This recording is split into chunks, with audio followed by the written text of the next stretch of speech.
আসসালামু আলাইকুম। তোমরা সবাই কেমন আছো? আশা করি আল্লাহর রহমতে ভালো আছো। তোমাদের মাঝে আরও একটি নতুন ভিডিও নিয়ে চলে আসলাম। আজ আমি তোমাদের দেখাবো ওয়াশিং মেশিন পরিষ্কার করা। আজ আমার মেশিনটাকে পরিষ্কার করব। এই তো প্রথমে মেশিনটা খুলে আমি এগুলোর ভিতরে বক্স আছে, দুটো বক্স, এগুলো খুলে নিলাম। এখন বক্স দুটো মুছে নিব। এগুলো মুছে পরিষ্কার করে নিলাম। এখানে কাপড় ধোয়ার পরে ময়লা জমা হয়, দেখো প্রচুর ময়লা হয়েছে। অনেকদিন পরে ওয়াশ করলাম তো সেজন্য। কিন্তু আমার ময়লাগুলো আস্তে আস্তে সুন্দরভাবে একটা কাপড়ের সাহায্যে মুছে নিব। তারপর ভিতরটা সুন্দরভাবে ক্লিন করে নিলাম।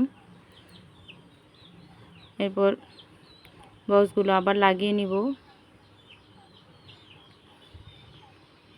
বক্সগুলো এখন লাগিয়ে নিলাম। এই তো আমার উপরটা ভালোভাবে ক্লিন করে নেওয়া হয়ে গেছে।